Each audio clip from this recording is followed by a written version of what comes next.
보물이 되는 지식을 찾아 떠납니다. 펼쳐라 보물지도!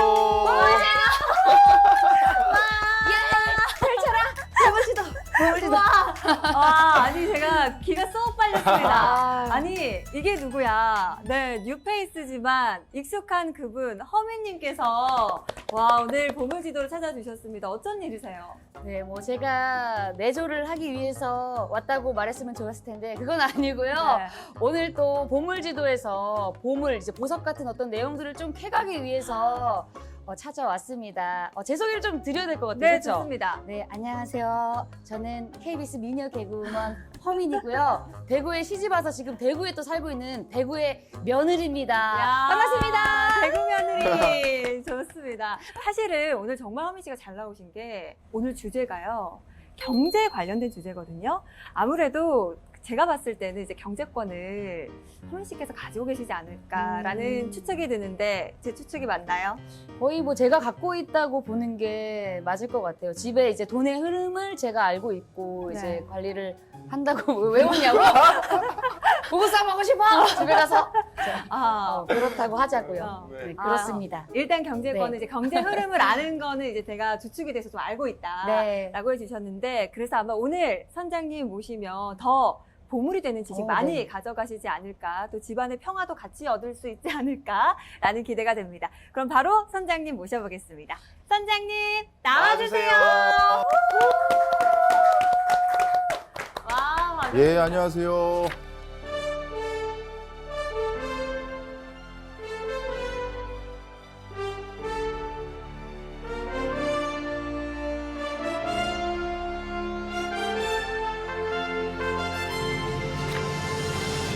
본격적인 강의에 앞서서 여기 계신 분들은 경제가 어떤 의미인지 각각 모르겠는데요. 사실 우리가 일상생활 중에 가장 많이 내리는 결정이 전부 경제적 결정입니다.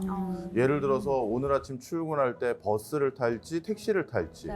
아니면 오늘 편의점에서 음료수를 사 먹을 때 뭘 사 먹을지 이런 게 다 경제적인 거잖아요. 맞아요. 그러다 보니까 성공적인 삶을 산다라는 건 결국 경제적인 판단을 잘했을 때 얻을 수 있는 결과입니다.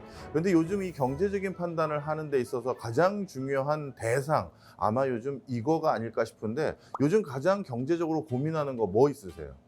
저요?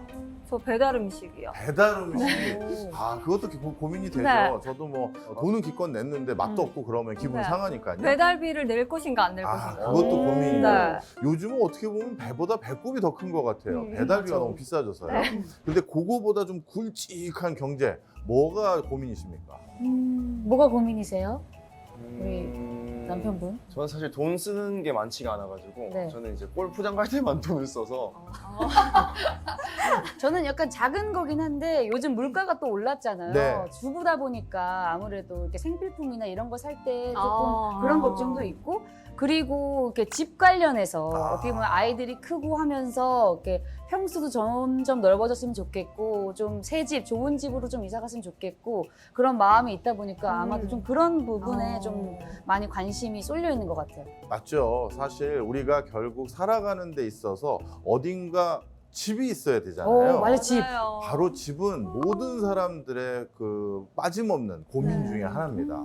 그래서 오늘은 이 부동산, 지금의 이 부동산이 이렇게 핫한데 그런데 우리나라 부동산은 많은 특이점들이 있거든요.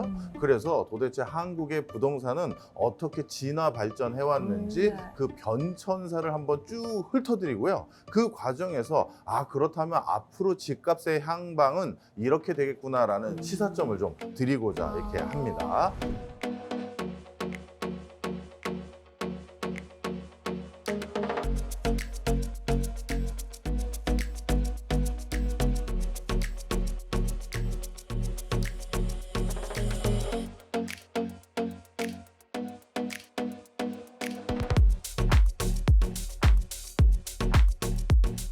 사실 우리나라의 대표하는 도시들, 이 도시들이 어떻게 형성됐는지를 보면서 우리가 중요한 시사점부터 얻으려고 하는데요. 우리 그 서울 있지 않습니까? 네. 우리나라를 대표하는 도시요. 이 서울이 국제적으로 상당히 경쟁력 있는 도시라는 거 모르셨죠? 많은 분들이 여름 휴가지 되면 뭐 프랑스 파리라든가 뭐 예를 들어서 런던이라든지 뭐 시드니라든지 이런 세계적인 도시들을 구경 가는 분들이 많으신데요. 사실 우리 서울도 세계적인 도시로 평가받고 있습니다. 세계 도시 경쟁력 지수라는 게 있는데요. 거기서 집계한 결과를 보면 지난 한 10년 동안 서울의 국제 도시 경쟁력 순위는 6등에서 8등 사이를 왔다 갔다 하고 있어요. 우와. 그러니까 전 세계 10대 도시 중에 하나다라고 해도 과언이 아닙니다. 자, 그런데 이 서울이 지금의 경쟁력을 갖게 된 가장 결정적인 계기가 됐던 사건이 있는데 뭘 사건이요? 것 같아요? 사건입니까? 예, 사실 힌트를 좀 드리자면 네. 이게 긍정적인 사건이 아니라 우리 역사에, 우리 민족에게 굉장히 비애가 됐던 사건인데 아. 이게 오히려 전화위복이 돼서 서울이 국제적인 경쟁력 있는 도시가 될 수 있는 기회가 됐습니다. 뭘까요?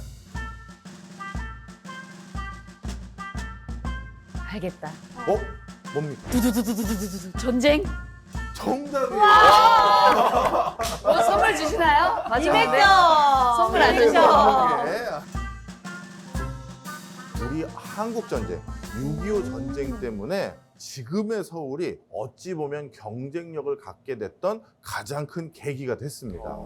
자, 설명을 좀 드려볼게요. 서울은 예전에 조선시대에는 한양이라고 해서 우리 600년 수도로 우리가 사용했던 곳이죠. 그렇죠. 그러다 보니까 어떤 상황이겠습니까? 수많은 사람들이 이미 바글바글하게 살고 있었겠죠. 네. 자, 그런데 이 바글바글하게 살고 있던 이 수도 서울을 뭔가 이제 현대적인 도시로 다시 재개발을 하고 높다란 어떤 마천루도 짓고 그리고 도시를 좀 더 현대적인 형태로 도로도 놓고 소방도로도 확보하고 이게 중요한데 네. 이렇게 대대손손 600년 가까이 살아왔던 사람들에게 갑자기 여기는 당신 사유지가 아니고 원래 시유지인데 당신은 여기서 노점하면 안 되니 저 뒤로 들어가시오 하면 그분들이 동의하시겠어요? 안 안 하죠. 하죠. 여기 우리 아버지도 여기서 좌판 깔고 장사했고 할아버지도 했고 그 할아버지도 했는데 뭔 소리냐라는 소리가 당연히 나올 거 아니겠습니까? 그래서 당시 해방 이후 서울을 뭔가 현대적인 도시로 다시 재계획을 하기 위한 대계획은 세웠는데 이 주민들의 협조라고 해야 될까요? 동의를 구하기가 어려웠습니다. 아. 그런데 한국 전쟁이 터지고 나서 어떻게 됐을까요? 서울이 다 아수라장이 됐죠. 다 폐허가 네. 됐어요. 제가 국가기록원에 있는 사진을 좀 가져왔는데요. 네. 같이 보시면서 한번 말씀을 나누면요.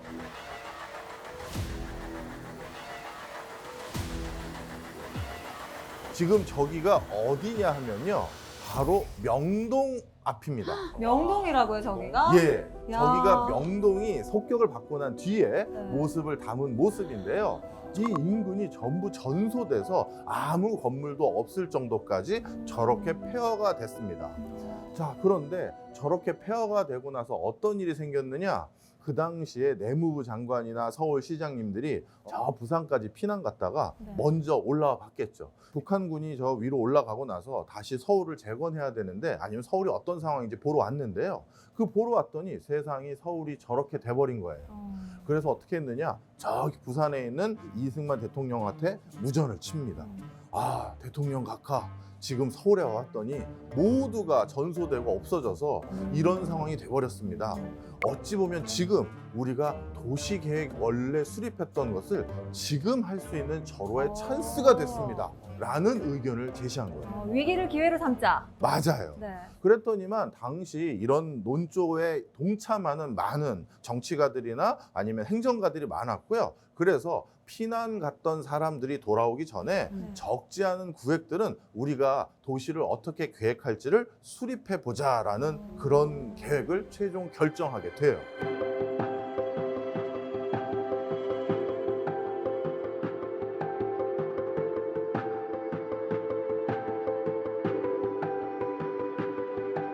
그래서 그 당시 계획을 세웠던 그 서울의 모습은 사실 지금 생각한 것보다 훨씬 더 광장도 많고요. 녹지공원도 많고요. 이런 형태로 그림을 그렸는데요. 궁금하다. 그 당시 이승만 대통령 같은 경우는 어린 시절부터 미국에 유학을 갔었죠. 특히 유학 갔던 곳 중에 하나가 미국의 수도인 워싱턴 DC에서 유학을 갔습니다. 네. 근데 워싱턴 DC도 정말 녹지 공간이 많은 도시예요. 그러다 보니까 본인이 거기서 직접 본 게 있기 때문에 우리나라도 저런 공원과 그리고 조각물들도 중간중간 있고 건축물도 좀 뭔가 상징적인 건축물이 있는 그런 공간으로 서울을 만들어 보자라고 기획을 하신 것 같아요. 그래서 바로 그런 서울의 대표적인 상징적인 공간으로 어디를 일단 제일 먼저 꼽았냐 하면 바로 광화문입니다. 아. 지금도 광화문 그러면 우리가 광화문 광장이라고 네, 불릴 네. 정도로 굉장히 폭이 넓은 도로를 가지고 있잖아요. 그런데 1952년도에 기획했던 광화문 광장은 지금보다 훨씬 더 광폭의 광장을 그렸어요. 지금 여기가 광화문 근처라고 보시면 되는데요. 저기가 이렇게 다 전소되고 나서 저기 공간을 여기가 내가 쓸 곳입니다. 내가 내 건물이에요. 이렇게 주장할 사람은 없을 거 아니에요. 그래서 저기 공간을 전부 다 뒤로 미루고 광화문을 제대로 해보자라는 건데 자, 그런데 이게 실패하게 된 가장 큰 이유가 있어요. 중간에 이게 조금 좁아졌어요. 왜요? 어떻게 좁아졌느냐 하면 지금 제가 그 힌트를 드리려고 지금의 광화문 광장 사진을 가져왔거든요. 네.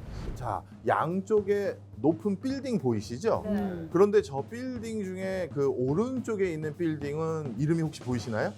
동아일보. 맞습니다. 자, 그런데 이렇게 피난 갔던 사이에 광장을 넓다랗게 잡아놨더니 갑자기 당대 최고의 언론사 중에 하나인 곳의 사주가 북한군이 다 올라갔다고 해서 다시 동아일보 사옥에 출근하거나 상황이 어떤지 보러 왔더니 네. 갑자기 자기네들 사옥이 있었던 자리에 막 선을 긋고 막 뭘 하고 있잖아요. 당신들 누구야? 이렇게 했겠죠. 누구야? 네.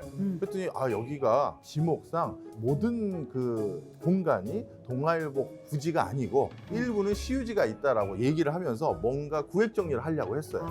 아 그런데 점유취득이라고 해서요. 한 사람이 한 공간을 오랫동안 점유해서 사용하면 그 사람의 사용권을 인정해주는 법적 근거도 있어요. 바로 이런 이유로 인해서 아니다. 우리는 여기서 벌써 언제부터 우리가 언론사로 활동을 했는데 라는 걸 주장하는 걸 일부 받아들여서 이렇게 넓게 잡았던 광화문 광장의 폭을 약간 안쪽으로 땡깁니다. 그리고 감리교라고 하면 이화여대라든가 배재대학교라든가 이런 학교를 설립할 정도로 당시 우리나라에는 영향력을 크게 행사하던 종교단체였어요. 그런 곳에서 아니 여기가 우리 회관 있던 곳인데 갑자기 여기다가 누가 선을 긋고 이 회관 자리를 함부로 훼손하느냐 하는 요구가 있어서 또 조금 앞으로 또 땡긴 겁니다. 그래서 거의 그 라인에 맞춰서 줄이 잡혀버린 거예요. 자, 그럼 한번 여기서 돌아보죠. 만약에 이렇게 당대에 나름대로 설득력 있게 자신들의 권리를 주장할 수 있는 사람들이 만약에 없었다면 지금 광화문 광장은 훨씬 더 큰 폭의 광장일 수도 있겠죠. 그러니까 사실 저기에 저 같은 사람이 있었으면 넓어졌을 거 아니에요. 시간도 그렇죠. 안 먹혀서. 그렇죠. 네. 네. 누구세요? 나가! 나가. 네 하고 바로 나가요. 예 하고 나오죠. 네. 근데 뭐 하시는 거예요? 여기서 드리고 싶은 중요한 메시지가 있어서 저 얘기를 드린 거예요. 네. 사실 전 세계적으로 누군가가 이미 오래전부터 털을 잡고 대대손손 사용하고 있었을 때는 그 사람들을 전부 바깥으로 이주해서 도시를 현대식으로 바꾸거나 도로를 넓혀서 교통난을 해결하거나 이런 게 실질적으로는 거의 불가능에 가까워요. 그래서 부동산이라는 게 한번 개발이 되고 나면 그리고 어느 정도 사람이 모인 공간 이렇게 한번 모여지고 난 뒤에는 뭔가 도시의 전반적인 대수선화를 할 만큼 큰 공간을 신규로 확보하기가 거의 불가능에 가깝습니다.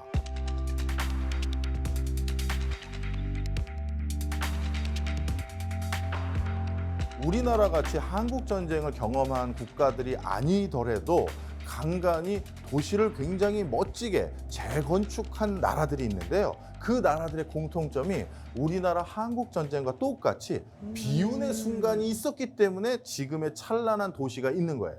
대표적으로 런던입니다.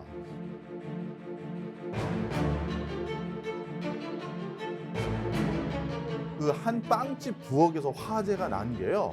무려 이 불을 끄지 못해가지고 4일 동안 런던 전체가 불바다였어요. 왜냐하면 좀 전에 말씀드린 것처럼 런던이 옛날부터 사람들이 모여 살던 곳이기 때문에 소방도로도 없었겠죠. 그러니까 불 끄러 진입하기도 쉽지가 않은 거예요. 그래서 4일 동안 엄청난 어떤 뭐랄까요? 대화재를 경험하게 되면서 런던이 20%만 남고 다 탔습니다. 아니 빵집에서 불 한 번 났는데 도시가 80%가 탄 거예요? 그러니까요. 이제 도시민들은 이제 어떤 상황에 놓였을까요? 허탈하죠. 이제 나 우리는 음. 어디로 가나. 맞아요. 우리는 어디로 가면 이제 뭘 할 수 있지 고민이 되겠죠. 그때 그나마 돈을 가지고 있는 정부, 국가가 그럼 이렇게 하자. 여기 땅에 대해서 내가 일부 보상을 해줄 테니 그러면 어떻게 그거라도 받고 가시겠느냐라고 했더니 저 그거라도 받겠습니다라는 사람들이 늘어나기 시작한 거예요. 그 당시 런던 대화재 덕분에 런던시에서 공원도 조성하고 뭐도 할 만한 공간을 그나마 살 수 있었던 거예요. 화재를 덕분이라고 말한다는 게 조금 그렇긴 한데. 어폐가 있긴 하죠. 예. 그렇지만 지금도 런던에서는요, 그 당시 런던 대화재 덕분에 야, 런던이 이렇게 멋진 공간이 됐다라고 자조적인 목소리를 내는 사람들도 많이 있습니다. 자, 멀리 유럽을 얘기할 필요 없어요. 우리나라 바로 밑에 있는 일본도 비슷한 경험이 있습니다. 일본 하면 또 자연재해가 많이 일어나니까.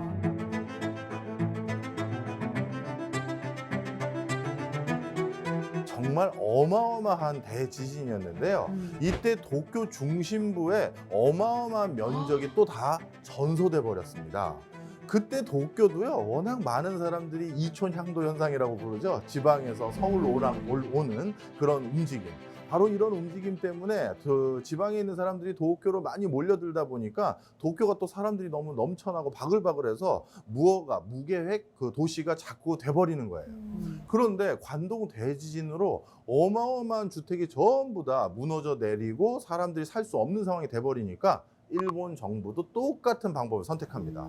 내가 이 건물의 이 잔해를 다 사줄 테니 당신은 그럼 어디 가서 이 돈 가지고 제2의 삶을 사시겠느냐? 라고 했더니 일본 도쿄의 주민들의 적지 않은 숫자가 저는 그럼 그 돈이라도 보상받고 이 땅을 넘겨드리겠습니다. 한 거죠. 바로 그런 효과로 인해서 도쿄도 상당히 현대적인 모습을 갖출 수가 있게 된 거예요.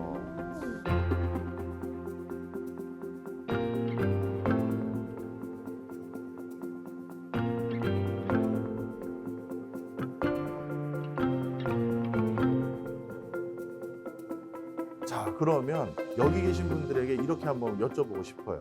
우리가 뭔가 현대적인 도시, 그리고 사람들이 살기 좋은 정주 여건을 가지고 있는 도시 공간을 왕창 확보하려면 지금 설명드린 이런 사례들로 봤었을 때 쉬울 것 같으십니까? 쉽지 않을 것 같습니까? 어렵죠. 너무 어려워요. 어려울 것 같아요. 너무 어려워요.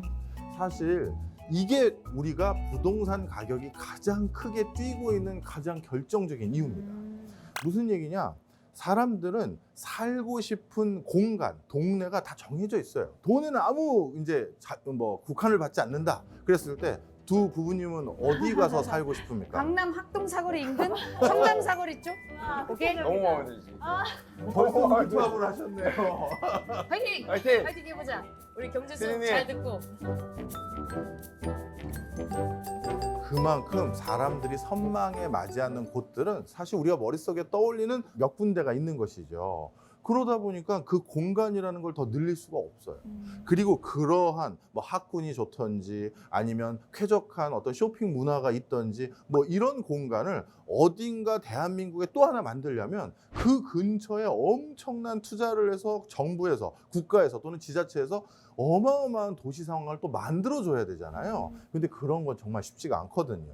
그러니 결국 부동산이라는 건 다른 경제적인 물건과 달리 사람들이 더 원한데, 사람들이 더 좋아한다라고 했었을 때 거기에 수반되는 만큼 공급이 원활히 된다 안 된다? 안 된다. 그러면 어떻게 되겠어요? 가격이 뛰죠. 뛰는 거죠. 그게 이제 가장 첫 번째 원인이다, 이렇게 보시면 되겠습니다.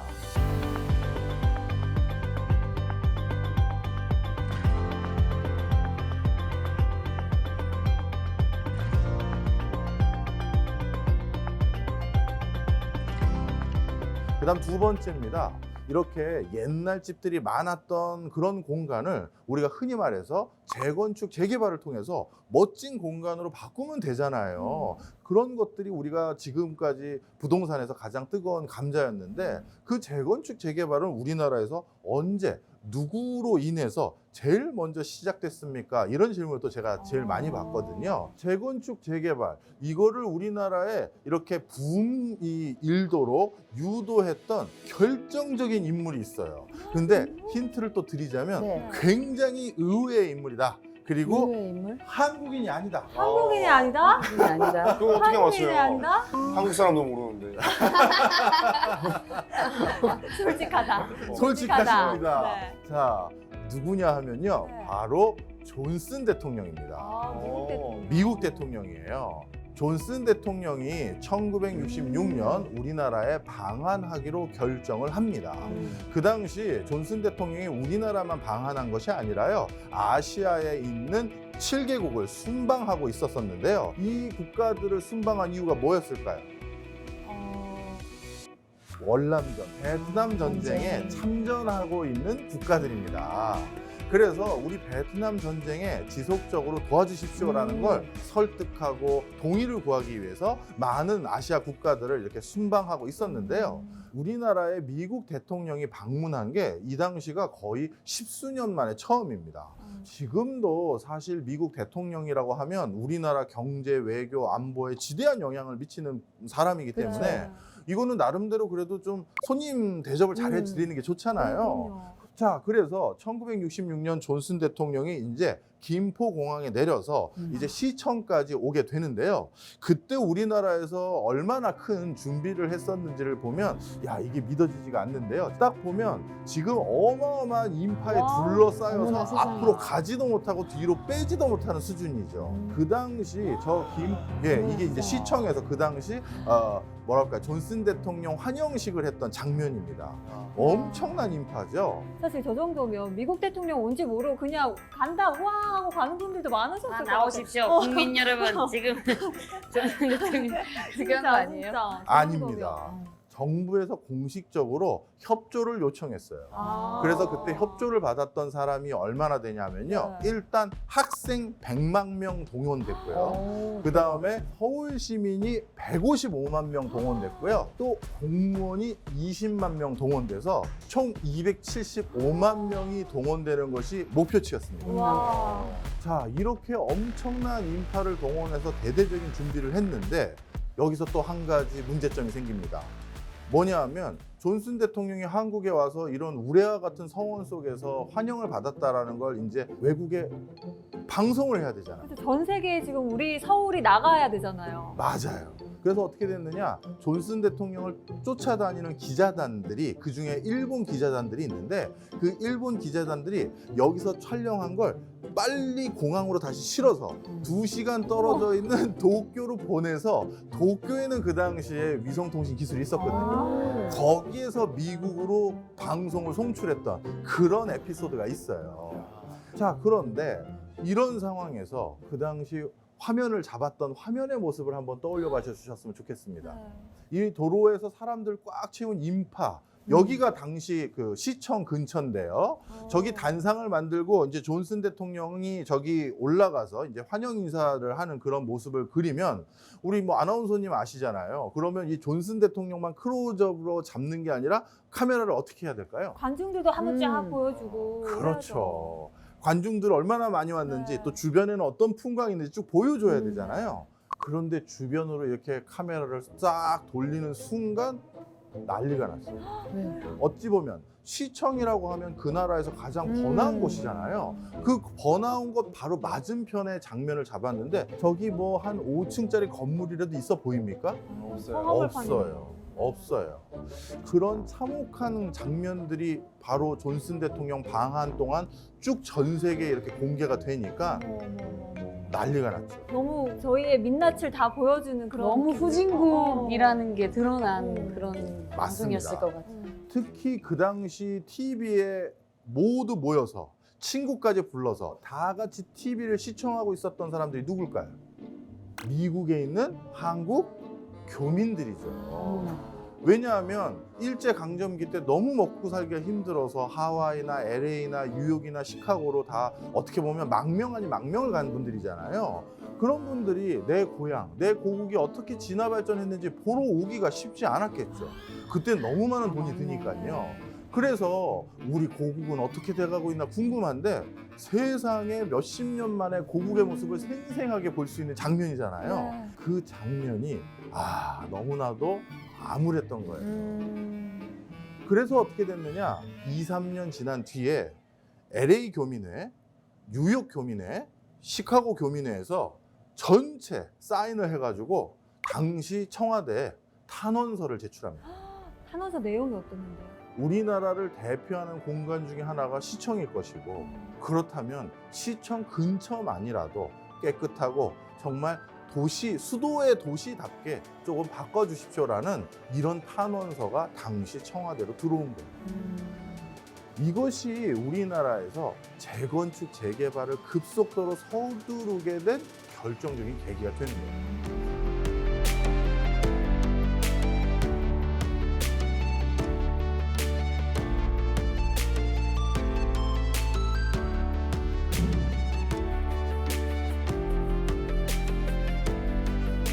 사실 전 세계에서 한국의 부동산 관련 정책 중에서 최고로 치면서 국제 회의를 가거나 컨퍼런스에 제가 참석하려고 외국에 가다 보면요. 외국에서 꼭 모범 사례로 한국을 언급하고 있는 부동산 분야가 하나 있습니다. 뭘 것 같으세요? 뭐지? 산림입니다. 산림. 살림. 네. 우리나라 산림 녹화 사업에 대해서 얼마나 높은 평가를 내리냐 하면요.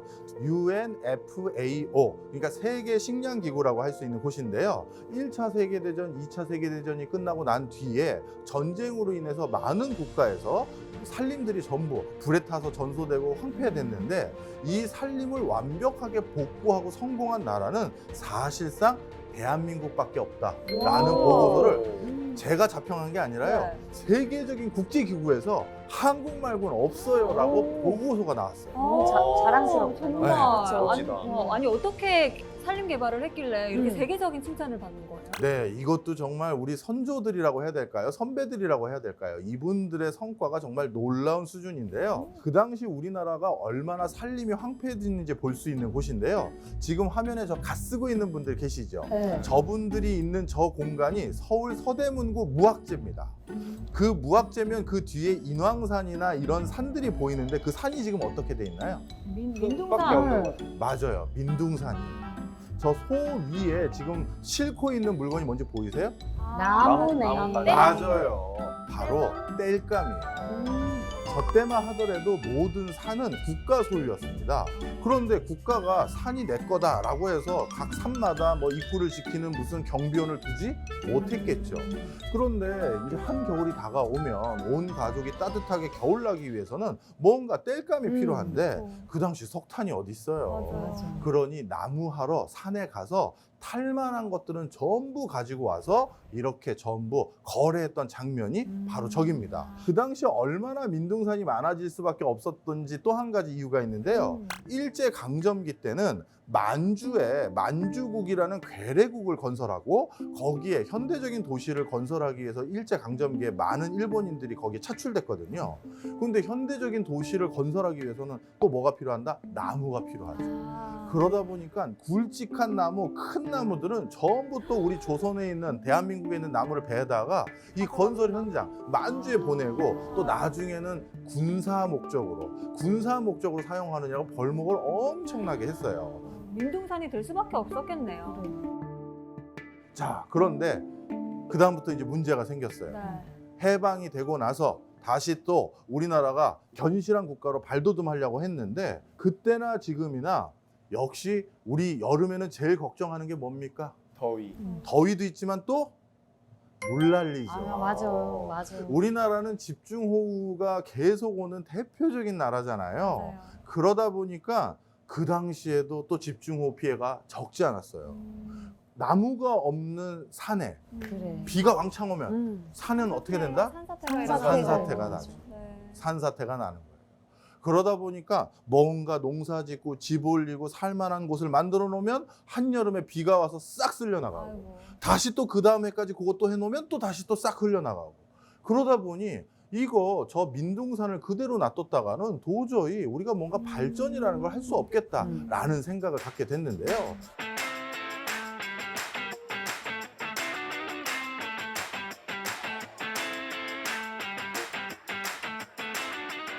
그렇다면 저 아무것도 없는 살림 저거를 어떻게 지금의 아주 푸르른 살림으로 바꿨는지 그 얘기를 이제 하나씩 해드리려고 해요. 우리가 그 당시에 나무 심을 돈도 없어가지고요. 네. 나무 심는 돈도 사실은 원조를 받았습니다. 아이고. 국제기구에다가 우리 나무 심으려고 하는데 돈 좀 주십시오. 나무 좀 살 수 있게 도와주십시오 했어요. 그랬더니만 국제기구에서는 이미 많은 후진국, 개도국들이 나무 심겠다고 돈 달라고 하면 그거 사실 안 믿기 시작했어요. 왜요? 왜냐하면 아프리카 지역이라든가 다른 많은 국가들도 나무 심는 데 돈을 지원을 해줬더니만 어떤 일이 생겼냐면 돈이 오잖아요. 네. 그럼 정치가들 중에 누가 어떻게 한다? 아이고. 일부 주머니에 넣고 오려간다. 나무 샀다고 하고 그리고 일부만 나무를 조금씩 심는 거예요. 그런데 한국이란 나라가 와서 또 나무 심겠다고 하니까 아 얘네들 우리가 이거 뻔히 아는데 우리가 처음 당하는 줄 알아. 그러니까요. 네. 그런 생각을 가지고 있었는데 우리가 나무를 심겠다라고 한 겁니다. 진짜 이거 니네 나무 제대로 심고 우리가 감시하러 갈 거다 이 소리까지 했어요. 네.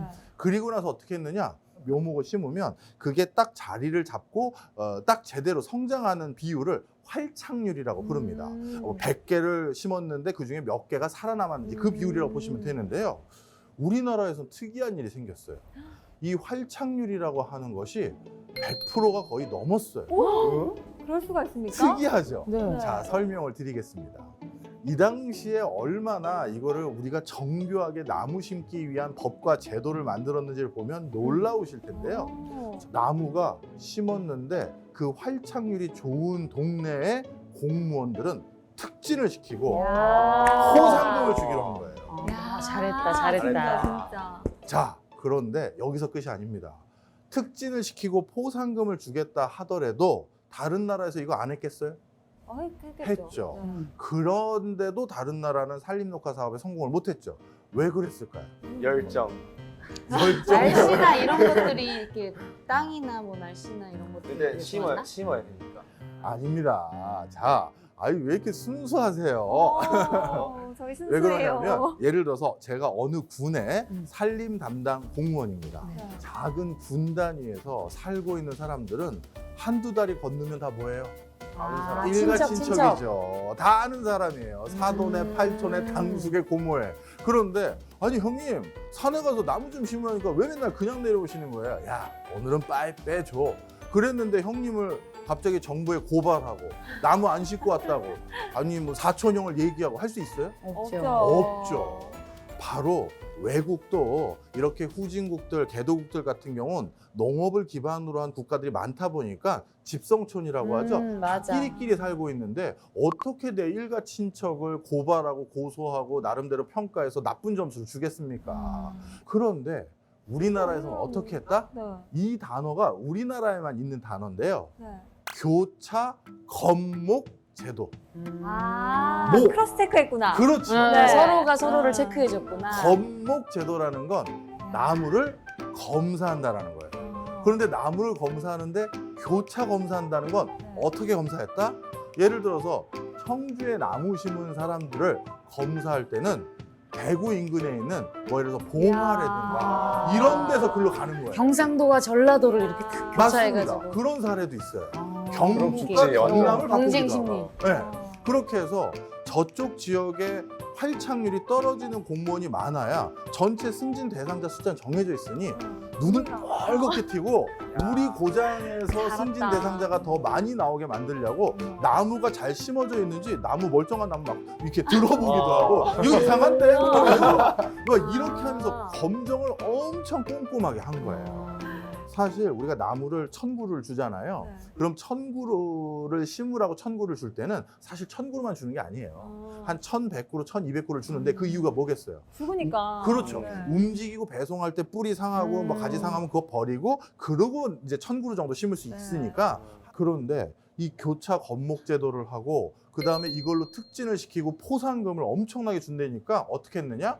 그 버려야 될 나무들 있잖아요. 그걸 버리지 않고 어디다 심어 놓는 거예요. 살려네. 죽은 것까지 살려버렸네. 삭삭 끌고 죽은 것도 살려놓는 거예요. 이야. 그러다가 다음 주에 건목하러 우리 동네 온대라고 하면 그 야밤에 산에 올라갑니다. 그 죽은 거 살려놓은 걸 들고 올라가서 여기 분명 심은 자리인데 안 자라고 있는 거 있잖아요. 네. 그럼 그거 갈아 꽂아 놓는 거예요. 그러니 외국 사람들이 보기에 믿을 수 없는 일이 생긴 거죠. 이야. 어떻게 활착률이 100%냐? 이럴 수가 말이 없는 되냐? 건데 이게 말이 되냐? 무슨 민족이 이렇냐? 와. 바로 이러한 제도 덕분에 전 세계에서 가장 친송에 맞지 않는 산림 녹화 사업을 성공한 나라가 된 거예요. 와. 그런 뒷이야기가 멋지다, 멋지다. 있었구나.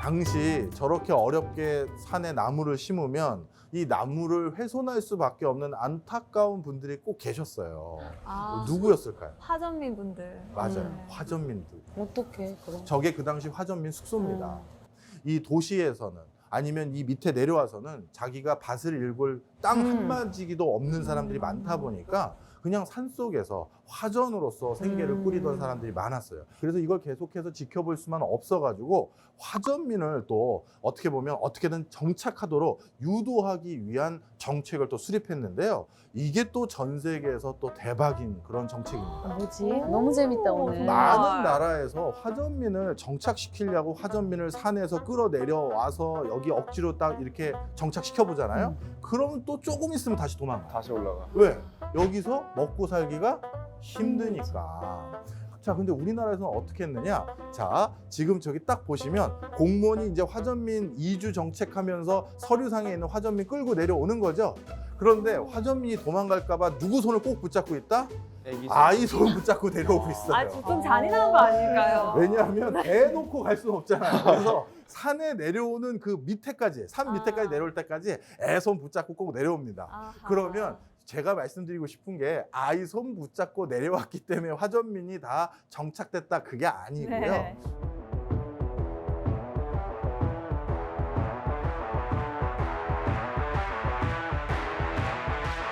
자, 저기는요. 화전민들이 많이 거주했던 공간 근처의 장면인데 산비탈 보시면 여전히 나무가 하나도 없죠. 그러네요. 그런데 그 산비탈 밑에 있는 약간 오래된 구옥들. 근데 저 구옥들은 그 당시에는 첨단 집이잖아요. 저 집을 화전민들에게 줬어요. 안정적인 주거 공간을 제공했군요. 그렇죠. 그런데 집만 있으면 살 수 있을까요? 없죠. 밥 직업을 먹어야죠. 밥 돈을 먹어야죠. 벌어야지. 어. 직업이 있어야 되는 거예요. 그래서 화전민들에게 직업을 알선해 줬는데요. 당시 대표적으로 화전민이 했던 직업이 환경미화원입니다. 그래서 환경미화원으로 근무할 수 있도록 관공서가 이건 일자리 제공할 수 있으니까요. 그래서 아버님들은 주로 환경미화원으로서 적어도 도시에서 또는 밑에서 정착할 수 있는 일정 기간 동안 일하고 싶으면 이걸로 생계비를 벌어라 이렇게 했고요. 그리고 어머님들 같은 경우는 텃밭을 일굴 밭을 아예 줬어요. 그래서 거기서 야채 같은 거 키워서 팔 수 있도록 텃밭을 아예 줬고요. 그 당시 정착촌에서 제공했던 건물인데 저게 지금도 봉화군이나 이런 데 가면 몇 개 남아있어요. 지금도 남아있다는 건 무슨 얘기예요? 그냥 허접하게 지은 건물이 그러네요. 아니라는 잘 거죠. 지었네. 바로 이처럼 우리가 나무가 계속 자라게 만들기 위해서는 그 나무가 계속 자랄 수 있는 경제적 환경을 만들어줘야 되는 거예요. 그건 첫 번째로 나무를 심는 사람에겐 나무를 열심히 심을 수 있도록 경제적 인센티브를 준 것이고 나무를 자꾸 훼손하는 사람들에게는 이제 더 이상 나무를 훼손하지 않게 만들 인센티브를 준 게 또 화전민 정착 사업이었다. 이렇게 보면 되겠습니다.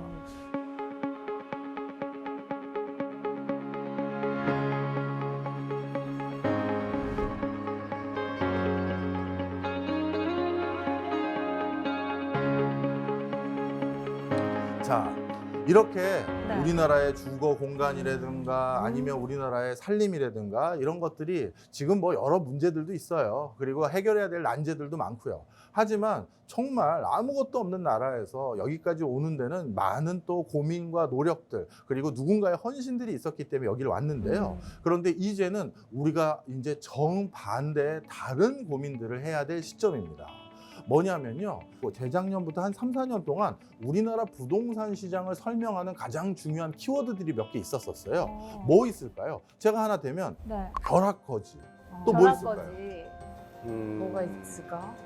영끌도 있겠죠. 아, 영끌, 영끌족. 영끌. 그 다음에 부동산 불패. 부동산 불패. 네. 지금 무슨 얘기인지 감 오시죠?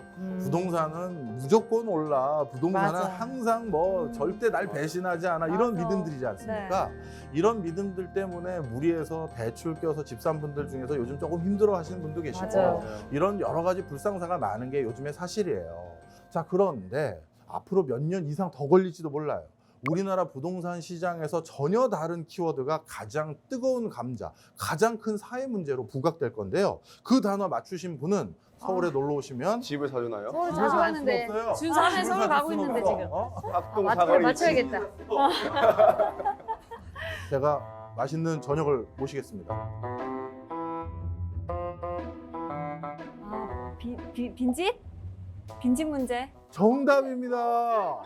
그래, 맞아. 맞아. 그거 하려고 그랬잖아요. 그게 맞아. 요즘 진짜 입주 안 된 그런 공간들이 또 많잖아요. 맞아요. 자, 빈집이 얼마나 심각한지를 알 수가 있는 대목인데요. 2019년 기준으로 우리나라에 있는 빈집이 전국에서 무려 8.4%까지 올라왔어요. 10% 가까이 되네요. 예, 이게 2019년도 통계니까 지금은 당연히 10%가 넘었어요. 근데 아직도 계속 짓고 있던데요? 맞습니다.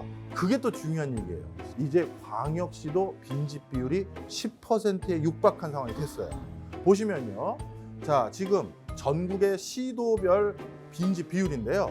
대표적으로 부산도 8%가 넘었고요. 그 다음에 세종시가 10%가 넘었고, 자, 그러다 보니까 이미 광역시에도 10채 중에 한 채가 비어 있는 거예요. 그러면 이 다음 전개될 흐름 중에 우리가 굉장히 걱정해야 될 게 뭘까요? 집값이 떨어지진 않을까. 아니, 네. 그리고 빈집이 또 막 늘어나다 보면 동네도 좀 약간 슬림화되지 않을까. 이런 걱정도 좀 될 것 같아요. 맞습니다. 잘하시네. 정확하시네요. 음. 관심이 많나 봐요. 네. 관심은 있는데 부동산은 없어요. 네, 관심만 있어요. 네. 네, 빈집이라는 게 한번 많아지기 시작하면요. 동네 망가진다. 이런 표현 하잖아요. 맞아요. 딱 그렇게 되는 거예요. 그럼 어떻게 되느냐? 아까 말씀 주신 것처럼 진짜 그 동네 집값이 하나하나 떨어집니다. 자, 대한민국은 평균적으로 사람들이 자신의 전 재산의 70% 가까이를 부동산으로 가지고 있어요. 즉, 내 전 재산은 부동산이에요. 집 하나인 거, 있는 거죠. 근데 그 집이 만약에 이렇게 빈집촌으로 전락될 공간에 그 집이 있다면 내 전 재산이 어떻게 될까요? 점점 유실되는 거예요. 줄어드는 거죠. 그러다 보니까 이 문제에 대해서 지금 많은 지자체들이 아주 골머리를 앓고 있어요. 그러면 결국 제일 중요한 건 빈집으로 방치되는 걸 막아야 되는데 이게 빈집을 관리하기가 아직까지 면밀한 제도가 수립됐다라고 보기가 어렵습니다. 저 궁금한 게 있습니다, 예. 대장님. 빈집의 정확한 정의가 뭐예요? 야, 이분 진짜 한번 서 오십시오. 이렇게 똑똑한 학생이 여기 대구에 있었네. 밥 먹을 수 있습니까? 외국 사람이 아니래요. 어디 사람이? 저 진주요. 아, 진짜. 네. 진주. 네. 대구 사람은 이래요. 아니, 사실 빈집에 대한 정의를 내리는 것도 명확하게 내려졌다라고 보기가 어려워요. 빈집이 뭘까요? 생각해 보세요. 한 달 동안 하루도 안 사는 걸 빈집으로 해야 될까요? 1년에 하루도 안 사는 걸 해야 될까요? 애매하네요. 애매해요. 예를 든 겁니다. 실제 네. 그쪽 지자체에서 그런 주장을 했다는 게 아니래요. 제주도 입장에서는 네. 제주도에 세컨하우스 가지고 계신 분들도 꽤 있을 거 아니에요. 그렇죠. 부업분들 맞아, 중에서도 맞아. 많으실 네. 것 같고. 그러면 그런 분들은 1년에 딱 일주일 가족들하고 놀러 가려고 그거 사는 건데 그걸 빈집이라고 막 관공서에서 함부로 막 들어가서 관리하고 하면 안 되잖아요. 그렇죠. 그러다 보니까 아니 일주일만 1년에 왔다 갔다 하는 분들도 있는데 이걸 빈집이라고 막 함부로 매각하거나 막 재건축을 해버리거나 이러면 안 되는 거잖아요. 그러다 보니 지역적 특수성도 있고 다 다르다 보니까 아직까지는 이렇다 할 대안을 우리나라도 외국도 많이 뚜렷하게 나오진 못하고요. 나름대로의 빈집을 정의해서 그때그때 그걸 관리하고 있는 게 지금의 상황입니다. 자, 그런데 이러한 빈집 문제, 이게 정말 시급해졌어요. 제가 또 퀴즈 하나 또 냅니다. 두 분 이제 맞추셔야 돼요. 시, 군 단위에서 우리나라에서 빈집 비율이 가장 높은 시나 군 어디일까요? 빈집 비율이 가장 높은 시나 군? 네. 석탄군인가요? 이분은 오, 진짜 네. 무슨 똑똑하네. 학위 쓰셔야겠네요. 아예 그런가요? 네. 쓸까요? 거의 장난이 아닌데요. 강원도 태백시인데요. 빈집 비율이 40%가 넘어요. 두 채 중에 한 채가 비어 있는 거예요. 와. 이게 우리나라의 현실이에요. 자, 그런데 빈집은 전염이 된다는 특성이 있습니다. 자꾸 옆집이 점점 더 비어지도록 유도하는 특성이 있어요. 그러다 보니까 어느 동네에서, 어느 지자체에서 우리 동네 빈집을 이 순간 지금 당장 막지 못하면 영원히 못 막는 현상이 생겨요. 무섭다.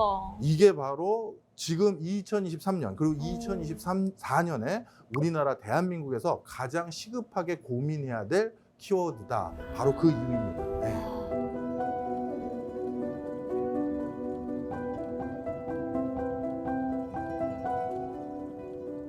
자, 그러면 이런 상황이 만약에 계속돼서 네. 우리가 못 막았다. 네. 그럼 어떻게 될까?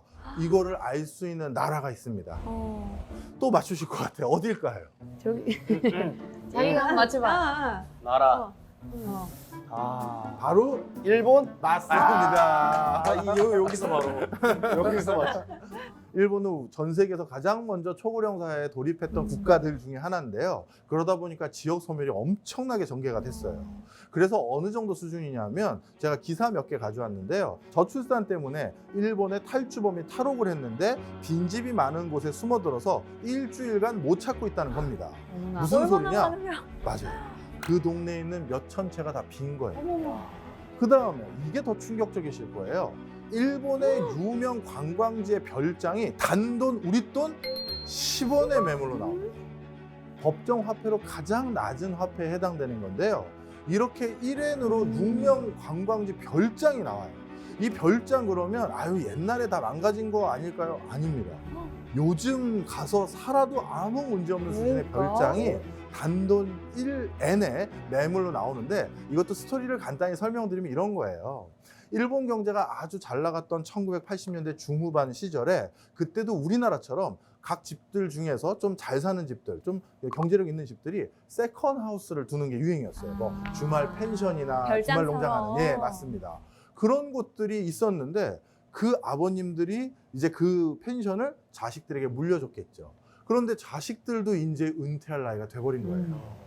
그러니 아버지 때 물려줬던 펜션은 이미 좀 노후화된 것도 있고 나도 이제 경제활동 안 하니까 부담되겠죠. 그래서 어떻게 했다? 이걸 매물로 내놨는데 이 2차 베이비부머 세대들이 다 비슷한 상황에 놓여졌을 거 아니에요. 그러니까 너도 나도 다 펜션을 매물로 나누니 안 팔리는 거죠. 저 정도로 일본은 빈집 문제가 훨씬 더 심각하네요. 맞습니다. 이래서 다시 말씀드리지만 지금 당장 빈집 문제를 우리가 해결하지 않으면 우리도 일본처럼 될 수가 있어요.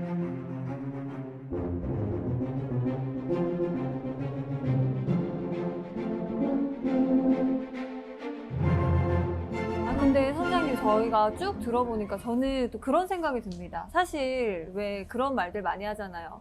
이렇게 집이 많은데 내가 살 집 하나 없네. 이런 말들 많이 하잖아요. 근데 그러면서도 이렇게 빈집이 또 문제라고 하니까 이런 아이러니는 왜 발생을 하는 걸까? 이런 근본적인 생각이 들더라고요. 네, 바로 앞서서 우리가 제일 처음 했던 내용이 가장 중요한 답이 될 것 같습니다. 우리가 살고 싶은 동네에 집이 부족하기 때문이다가 정답이에요. 예를 들어서 여기 계신 분들이 그럴싸한 아파트, 그럴싸한 단독 내 집 가질 수 있는데 많아요. 군 단위로만 내려가도 여기 계신 분들의 재산 정도면 아마 좋은 집들 많이 구하실 겁니다. 근데 그런 데서 사시려는 상황이 아니잖아요. 직장이 이 근처고 내가 사회생활을 해야 되려면 이 근처에 있어야 아기도 되거든요. 키워야 되고. 그렇죠. 네. 그렇게 애들 키우고 사회생활하고 여러 가지 또 근처 사람들과 네트워크 쌓으려면 어쩔 수 없이 조금 뭔가 그럴듯한 곳에서 살아야 되는데 그런 곳에 집이라는 건 한정될 수밖에 없겠죠. 그렇죠. 이런저런 상황은 이제 알았고. 알았고 문제 이제 알았고. 이제 본 게임이 나오는군요. 알았고 이제 앞으로의 좀 부동산 전망은 어떠냐. 집을 사야 되냐, 사야 팔아야 되냐, 말아야 되냐, 기다려야 되냐. 최저점이 맞냐 이런 거 사실 궁금하거든요. 그래서 제가 오늘 그쵸? 여러 네. 정보를 좀 많이 듣긴 했지만. 맞아요. 예.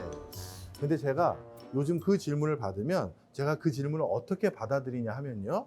오늘 지구 날씨 어때요로 받아들여요. 와. 무슨 소리냐? 이제 부동산에서 대세 상승, 대세 하락의 시대는 점점 끝나가고 있습니다. 이제 지역마다, 공간마다 부동산 흐름이 점점 달라질 거예요. 예를 들어서 오늘 지구상에 어딘가는 날씨가 좋을 거고 그렇죠. 어딘가는 눈보라치고 어딘가는 비 오겠죠. 네. 마찬가지로 이제 한국의 부동산 시장도요. 계속해서 빈집으로 남아서 결국 제값도 못 받고 유실될 수 있는 지역도 늘어날 겁니다. 반대로 지금도 이렇게 부동산이 비싼데 더 올라갈 지역도 있을 거예요. 그래서 부동산은 이제 주식처럼 투자하시고 주식처럼 생각하셔야 돼요. 그러니까 진짜 면밀하게 보고 투자하는 것이 중요하지 이제 부동산의 대세 상승 하락은 아니다. 지금도 오르는 지역, 지금도 떨어지는 지역이 여전히 있습니다. 그러니까 시원하진 않네요. 계속 봐야 된다 이거잖아요. 맞아요. 그렇죠? 계속 지켜봐야 네, 된다. 매일 봐야 되네 음. 주식처럼. 맞아요. 체크하고. 그러니까 이게 천편일률적으로 다 같이 막 우르르 오르고 우르르 떨어지는 그런 대세의 영향을 받을 게 아니라 네. 지역별로의 특징이 있고 그렇죠. 좀 면밀히 살피고 공부를 한 다음에 부동산에 뛰어드는 게 정답일 수 있겠네요. 정답입니다. 어. 그래서 진짜 그 임장이라고 하죠. 네. 가서 직접 살펴보는 거를 정말 꼼꼼하게 해보시고요. 그게 제일 중요해요.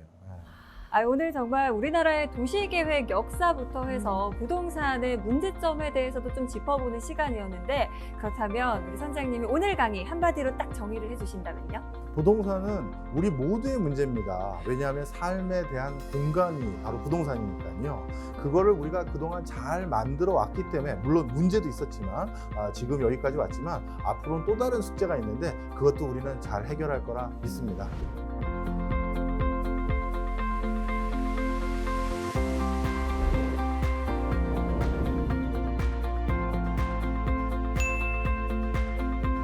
좋습니다. 희망찬 또 답변으로 마무리를 해주셨는데 오늘 두 분 또 함께 하셨고 특히 허민 씨 네. 오늘 남편분 내조하러 음. 오셨잖아요.